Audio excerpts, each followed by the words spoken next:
Welcome to Align Your Practice, an exploration of the seamless relationship between the business of chiropractic and the future of natural health care. Join us as we engage with an array of talent, from seasoned experts to passionate new entrepreneurs. Now, here's your host, Dr. Joe Esposito. Hello, this is Dr. Joe Esposito. We're excited for this edition of Align Your Practice podcast. I have a special guest and a dear friend of mine, Dr. Renny Edelson. How are you? I'm great. Great to be here. Thanks for having me today. Yeah, so Renny, I wanted to just start by letting the listeners know, a lot of people listening probably know you. You're becoming an icon in the profession. I think you're there, 39 years in practice. And I just want to frame out some of your background, that some of it I didn't even know, so people can know who they're listening to.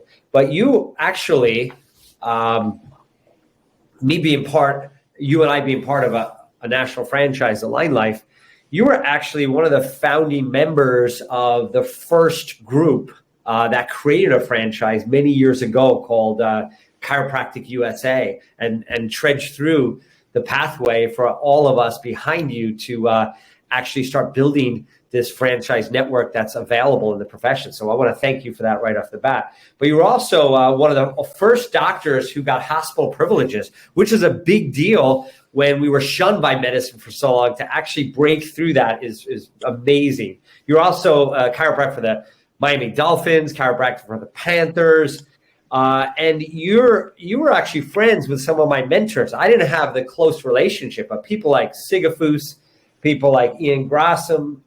I know you were a part of CJ Mertz's movement many years ago. So it's interesting. Today we're going to be talking about personal injury. And I want Dr.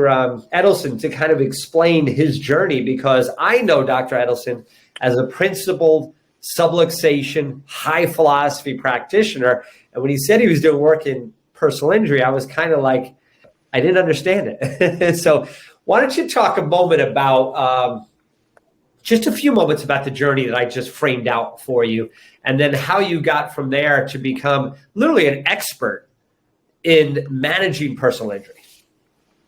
So it'd be my pleasure to do so. So, and it's probably a longer story than we have time for today. So I'll just kind of hit some broad strokes. At the very beginning of my practice, in the early years, one of the things that you mentioned was the hospital staff privileges. We were doing work with post-traumatic stress disorder people. And these are people that, for a multitude of reasons, either whether they served the country or they actually were some sort of a job where they got injured on the job and they were being drugged half to death and never were rehabbed properly. They wound up having all kinds of problems. And so we've kind of found this niche where, hey, who's better to run that wing in the hospital than a chiropractor? You know, they have people like PTs and stuff like that. And we wound up really filling the beds in the hospital and really getting them rehabbed, and started introducing chiropractic. And this was in a private charter group hospitals in Miami. And it was really, really awesome. But my personal practice grew so big that I had to make a choice. You know, which way am I going to go? Am I going to take the big check from the hospital, or am I going to? So to me, I went into chiropractic because I wanted to save the planet. So that wasn't my goal. I just wanted to crack that nut and be able to get into the hospital. And that was pretty cool, to be able to say, check, I did that.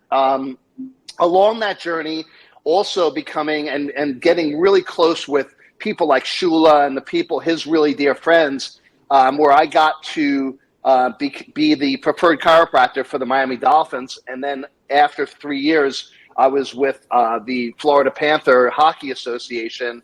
And, I learned a lot from these guys. I mean, they were all really run by the orthopedic groups and the PTs. And there really wasn't a lot of room for me to be able to make leadership decisions or like have the conversations that I would have in my regular practice with the players. But what quickly happened, as most of the listeners are going to appreciate, is that chiropractors tend to become part of your family.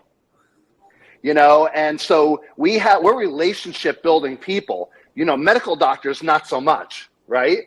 So next thing you know, I'm friends with all of these players, and so I get to participate in a feel-good Friday moment where, they're all lined up and say, hey, doc, can you do this hip and knee thing that you did? And man, that really helped me. I was running like fire after that. And I go, yeah, I'm gonna save your life first, and then I'll go ahead and look at that hip thing, okay? And then they'll be like, okay, all right, cool, And so like I constantly was just embedding a little philosophy, and then they wanted more. So, but what I found out quickly through that process was that really what they were trying to do is, and I know everybody's familiar with this, just get them back in the game. They have the biggest investment in these players, and anything that they need, they get. Anything that they need, they can get. The problem is that they'll use them up until they can't any longer. And then they're done. Well, that kind of sounds like a mechanistic approach that we know philosophically in chiropractic doesn't go. Tinker with the body, tinker with the body, tinker with the body until you can't tinker with it anymore. Yeah. Just get what you can out of it, right? Right. So let's move into, the concept of personal injury. Frame it out, because there are some students on here. Let's get really 101 here, and let's get into this conversation a little. What is personal injury, just as an entity, for those that know nothing about it? I mean, my definition is different than what most people would think. It's, when you're analyzing a practice and you're looking at the metrics of attraction into your office, right? We're looking at what's the mechanism of injury. Like, it was one of the first questions that you're asking, and I love framing this out for students because they're so close to the diagnosis and all the things that you have to learn that you have to learn to forget in order to run a successful business. But they're closer to that entity, and it's easy to have this conversation with somebody that's young coming out of school. So, you have to have clinical excellence. You have to be able to go into an exam and, yes, understand orthopedic neurological testing. You got to understand when you're reading x-rays. But the definition of a personal injury to me is somebody that was involved in an injury. The mechanism of injury was probably more motor vehicle oriented. And now that could be on a bicycle, it could be on a golf cart, it could be a slip and fall, but that would be categorically a personal injury. So automobile accidents is the highest prevalence of someone who comes in a case with personal injury. But if I tripped on the curb and fell and hurt my back, is that a personal injury? I mean, I would think so. Yeah. So there are anything where there's actually a causative action, some type of trauma where you were injured by something. But the most common one is these car accidents, right? People are getting hit, they're getting injured. So there has always been, and I told you this before we got on, I honestly wouldn't see a personal injury patient because I was under the assumption that they were not true, it wasn't real, there was like a scam or some kind of issue with it. And I felt kind of silly, but that's what I remember in school, that was the kind of feeling I was given.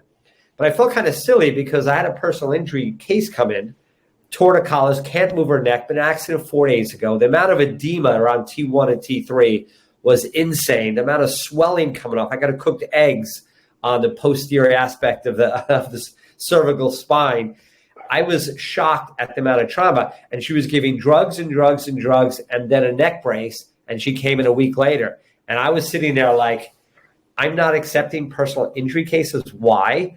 This person was suffering, and I know what they needed more than anything was chiropractic care. So it opened my eyes to learn really about the essence. Why is there has there been a following negative stigma?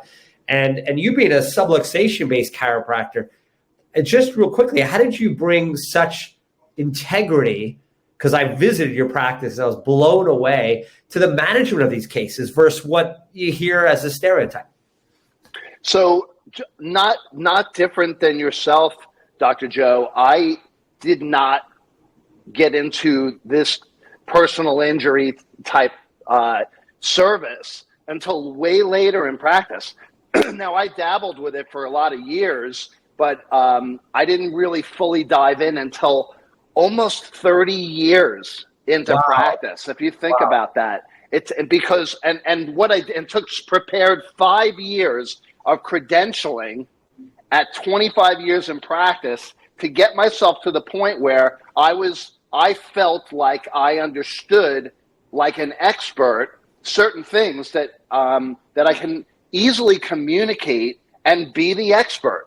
So I'm gonna reel backwards because listen, you asked me a question, and the question kind of would be answered properly in two different ways. Some people in chiropractic world want to be more philosophically based, and they don't want to deal with personal injury because they don't want to deal with the paperwork. Other people don't want to be philosophically based. They don't care to educate the world and save the planet one spine at a time and retain relationships and have a parlay of entire families and neighborhoods, for that matter, to come into the practice. They want to just be able to render care and make a lot of money. They don't care about the paperwork.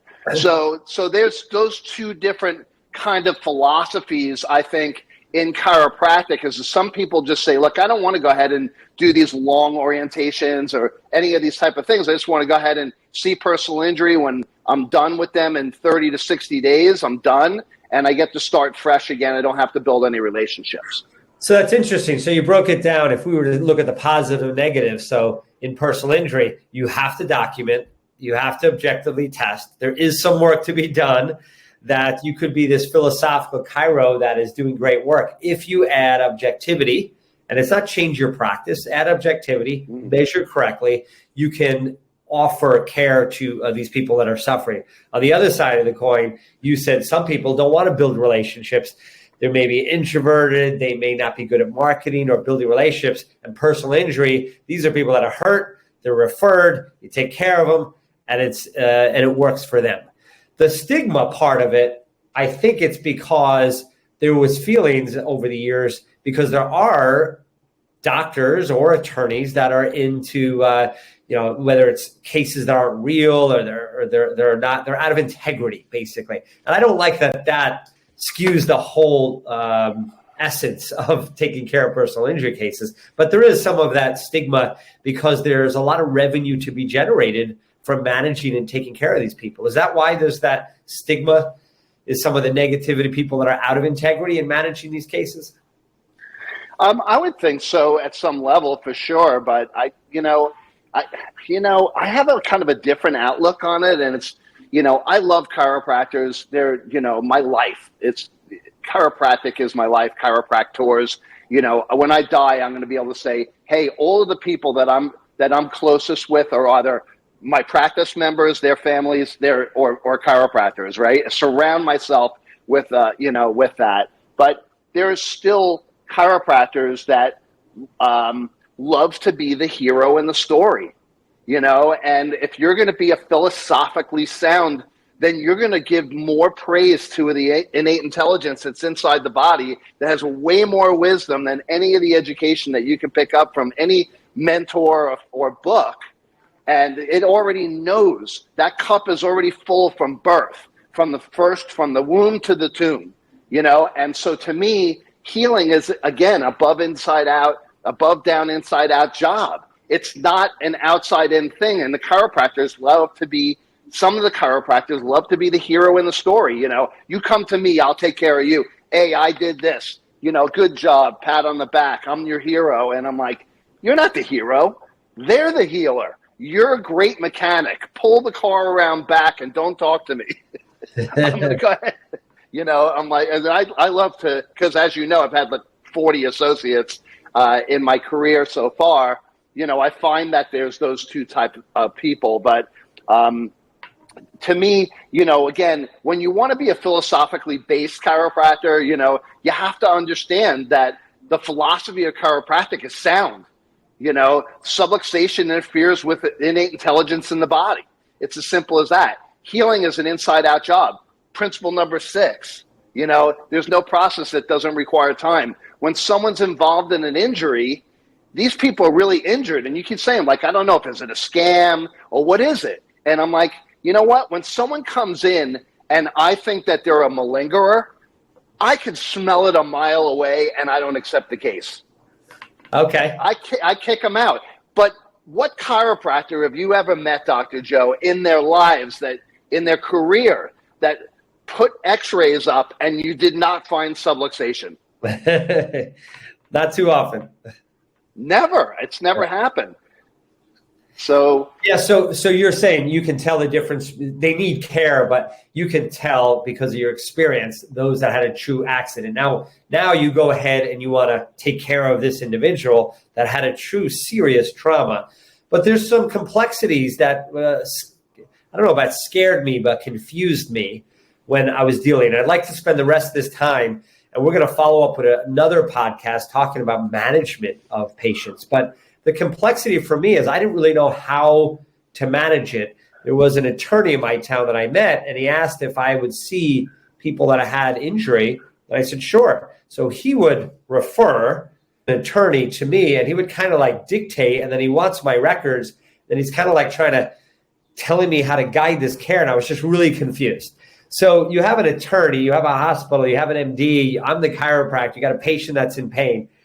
Give me some ideas on how you manage the complexities of that. Do I just be the chiropractor and do my job, or do I have to build relationships with people? And I don't want to make anyone mad, and I want to make sure I do the right job for the patient. So give me some scoop on that. All right. Wow. So that's a lot. I'm gonna go a little bit back in my career and say, when I was doing personal injury on the earlier years, when I didn't know as much as I know now, I'm not as much of an expert. I wasn't as good with the vernacular and being able to explain it. They brought me to court almost every case. So I've probably been to trial like 50 times. And this is now they would never, ever, ever invite me to the courthouse because they know they're going to lose their butt. Okay. But here's the reason why. So the practice member comes into your practice, right? And I'm thinking, what am I great at? I can sit in front of an audience, a healthcare class, a half an hour to health, a better results faster workshop, and I can light that room up, right? I have an audience just like a jury, right? A jury of my peers that don't know what I know. And if they knew what I knew, they do what I do, right? So I tell the person that walks in day one discovery, and they're coming in and telling me all of the parts of their body that hurt. And I'm like, look, before we go ahead and get started, let's just come to agreement on a couple of things. Your attorney is salivating and only wants to know about what injuries are new causally related to this injury. The auto insurance adjusters want to blame everything on something that was pre-existing. Okay. And then they go, okay. And I go, here you and I sit. It's both. But they don't care. But wait, I got to stop you. That's so big. So you're saying the attorney is salivating because he's building a case, and the case helps the patient get paid for the suffering, the damage to the car, the loss of work. So the attorney is supporting the client, but the attorney is salivating the fact that this client had numerous injuries that he could, with law, substantiate. He got hurt from this incident, and that's his job, and he's salivating on this. And then you're saying the insurance company's job is to say all this new stuff doesn't matter. It wasn't bad. You're fine. Look at how you've been in trauma. You had arthritis. You had accidents before. This is all old. That's their job. So they're saving the stockholders of the insurance company money. That's their job. And then you're sitting with this person and you're telling them it's both. It's all the old stuff and it's all the new stuff. And you're the only one putting both of these together and looking that person in the eye and saying, yeah, it's both. That's and let me layer it. Let me layer it real quick, because now I'm sitting in front of the jury, right? And I tell this to the practice member, the potential practice member, right? We're day one. And I go, if I sat in front of a jury and I said, look, you take an old twig and go like this and twist it real quick. And you go ahead and take a brand new branch And go ahead and twist it real quick. Which one's going to be damaged more? The old one. There's your answer. And that's the reason why they won't bring me to court. So if you have pre-existing injury and damage to your spine and you have a trauma accident, it's just going to get worse. It's going to get worse. So you started off talking about scam. You see, I don't think of it that way. And that's why I just kind of put to put a lid on that. It's not a scam. The people have, as much as 5 miles an hour causes 3 G's of force into the body. All of those areas where there was subluxation and degeneration and what I call adaptation over years of time, literally are aggravated, and that's what we see as the inflammation and the pain and you with me? Yeah, and I never saw, I think maybe one malingerer, but when I was in school, that was a context I got. I may have read it wrong, I may have misunderstood it, but I didn't accept personal injury cases, and I felt when I first started seeing them, I was like, what am I doing? These people need care. So I agree with you. This is like such a powerful component of what chiropractic can help, because we can get in there immediately. You know, these people are needing surgery. They need care right away, and chiropractic should be helping these injured people that are having auto accidents. So to finish up this particular episode, and we are going to follow up, getting a little bit more detailed about how to manage a case. Just the complexity of the relationship that you just explained, which was very interesting. You have the insurance provider, you have the attorney, you have the patient, you have yourself. You seem to have mastered this relationship. I was a little nervous that the attorney was trying to tell me what to do and how to do. I enjoyed getting his referrals. I didn't want to hurt that relationship, but my job is to honor the patient. Just in finishing up this session, how do you navigate the respect of that and still honor my patient? Like, how does that? I'm a little two-faced when it comes to that. I will tell you. Like what was that guy, the villain in Batman? Because I have my relationship with with the particular law firm, and which is the second largest law firm in the country, and I do work almost exclusively with them just because of the integrity that's wrapped around the particular person who runs and owns that law firm. So I have a really, really special place and a relationship with these type of people in that way. And philosophically, it feels good to me because philanthropically, as a result of the profits that we are doing by helping sick people get well and people that are injured get well, we go ahead and touch the lives of a lot of people. However, we all know, and I am not shy to tell this to the potential practice member as they're sitting in my room, to let them know that the attorneys love to play doctor. They just love to play doctor. They'll say, I need MRIs, I need this, I need that. And I'm like, what degree do you have to go ahead and to make the determination as to what this person needs? So when you said before, and not to, to stand you corrected, but I'm the person who's the expert, I'm the wellness person, and I'm the person who's building the case. The attorney doesn't build the case. The attorney is not a doctor. And I'm very, very, very firm on that. And literally just 2 days ago, I had to have a conversation with one of the attorneys. There's 78 of them in this firm, by the way. Wow. And I would say my other job is to teach continuing legal education. Oh, okay. To those attorneys when they want to know more, because they don't understand. They work on a very antiquated, philosophical, legal foundation that says, hey, I need all of these positive tests, and they don't really care about the providers and who's going to eat what at the other end. At the end of the day, their job is to negotiate a settlement. I'm the person who creates the impairment. I'm the person who's layering up every diagnosis that I have by getting an orthopedic or a neurosurgeon, by making sure that I have all of these other people. So I'm really, really sound on, that I am the expert in the case. They are not. And sometimes I have to have a conversation with the lawyer to make sure that they understand, hey, listen, I appreciate the referral and whatnot, but I'm the doctor on the case. You're not. So let me go ahead and do my job, and I will prepare the story. My other job is to be the author of the story and to present the information to the lawyer so that they can put a demand in to the insurance company, which I want nothing to do with. So as we substantiate that you're the leader in that case, you're going to do what you need to do to serve that client, and you put the attorney into his place and position. The converse of that is a chiropractor that doesn't take good notes. They don't do any other testing. You got radicular pain down the leg for 3-4 months. And they're like, let me just adjust you. There's no other diagnostics. That is not the way to handle the case. So although the attorney is maybe pushing, it is our job for the patient, for their health, and for their case, right, to substantiate that there is damage. And you have to quantify that on behalf of the patient because they're in a case. They are trying to substantiate the damage they achieved. So even though you may not think you need this one test for that particular service, that test may give you some more clinical data, but it also may substantiate the case for that patient that really got injured and has some impairment, right? I mean, there's another side of the chiros that do not do any of the case management, right? I mean, speak to that for a moment.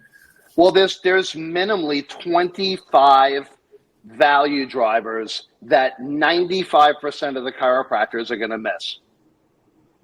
And that's scary. And the reason why is because as we get into practice, we either get lazy or, we take one of these weekend seminars and we think that we're an expert and, and we start following this path and we don't really substantiate the injuries. We know as chiropractors, we're experts in subluxation. If you do flexion extension views, just for example, I don't want to unpack the whole clinical thing. We could do that in another episode. But, you do a flexion, a forced flexion, a forced extension, you're going to see aberrant motion and ligament laxity. Does that matter chiropractically? You bet. The spine is nothing more than the armor protecting the central nerve system, the brain, brainstem, and spinal cord. If you have any type of injury or any type of problem there, it's going to show up on MRI and all of these other things. So clinical excellence is really important. I wanted to know, and I learned from the laureate assistant to the person who invented MRI, which was called NMR, up in Stony Brook. And I got a 5-year program under my belt to read MRI. Why? I don't want to be an expert and go to court and start discussing. I just want to know how to read an MRI and know what it is I'm looking at. That's awesome. Okay, so you see that side too, is that we as leaders in the profession and chiropractors to help our doctors be able to substantiate objectivity and clarify that case for the patient as well, which is, I think, a gap in the profession. Well, we're gonna end it here. That was really massive, Renny. My biggest takeaway is what you said. 2 things, and I just want to close up on this. The 2 things that I took away was I didn't really have that clarity that the insurance company saying everything's old, the attorney saying everything's new, and you're in the middle, totally authentic, telling the patient it's both. That was one. The second one is the stick. What a great analogy of like new injuries are worse when you have old injuries. That's a fact too. So I love those 2 statements. So hopefully all you listening or watching got some juice out of that. We're going to have Renny come back in the next episode, and we're going to break down a case and actually give you some guidance. Now, you're not going to be an expert like Dr. Edelson after a couple of podcasts, but if you are interested in learning more, Dr. Edelson is a senior doctor in the AlignLife organization, and we're looking at really bringing in some more principled concepts and procedures that Renny recommends that we do to take care of personal injury cases. So any closing thoughts, Renny? No, I mean, I just think, listen, when people walk through the door, we're in the job of saving lives, right?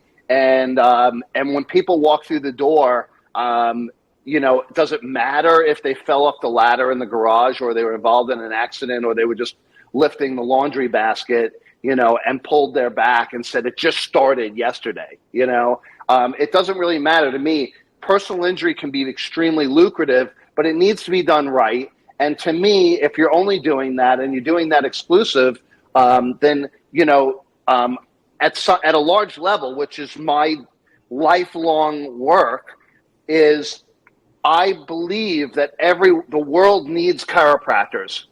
The world needs chiropractic. The world doesn't need more chiropractors to see personal injury patients. Yeah, they just, the world needs more chiropractic. And in the next episode, I'd like to maybe unpack a little bit more of, how does this blend with your expertise, Joe? Because we were having a discussion outside of the rooms here that was just so phenomenal about metabolic problems. And how do you bridge those two things? And I'd love to unpack some of that, especially for the students that are going to be just eager to want to know some more of this. Well, even the practitioner that's out there for 20 years, understand metabolic derangement and trauma, and what we're doing in some of the icon clinics, revolutionary clinics like yours, where you're bringing in a metabolic function. You're looking at physical, you're looking at muscle, the management of repair, subluxation, and what you're doing in your centers that are actually making massive change to people and getting people in the personal injury industry to see you're getting outcome. Because what I didn't realize is I didn't think the attorney cared about anything. I thought it was just money, but they want their clients better. And they're proud when they send them to a chiropractor that gets results, gets the outcome. Of course, they want to see a settlement, but you're making people better, and they're bragging. They're bragging that their attorney said, go see that guy. And that's where we want the profession to be raised, in that we are serving what we do. Like you said, these are just injured people, and we're just taking the best care of them possible, and they can't stop bragging about chiropractic, right? Well, yeah, and one more thing. If new patients are coming through the door, we as chiropractors, we have an intention to be that person's chiropractor for the rest of their existence on the planet, right? And their whole families, but we have to earn that right. But when you have personal injury, you got tons of new patient opportunities that people are really injured, people that you are going to substantiate clinically that need future care. How easy is it to go ahead and to parlay them into a wellness or a maintenance plan after you're done with initial corrective intensive care? I've never seen anyone do that like you in this profession. I've been doing this for almost 30 years, and I've never seen anyone turn personal injury patients into wellness, cash-paying patients that bring in their families, understand the essence and value of chiropractic, and continue on the chiropractic journey for life. That's why I wanted you on the podcast. So we're going to open the next one with that concept of how you created subluxation-based managing these accident cases. So I love you. I appreciate you. I think you've done so much for this profession, and I think this next contribution, the next decade, is going to be giving back to all these people that need some of the scar tissue and insights that you have. So thanks so much, Renny. Thank you for having me. This episode was brought to you by AlignLife Chiropractic and Natural Health Centers. If you're interested in creating your dream practice or want to know more about AlignLife, go to AlignLifePodcast.com.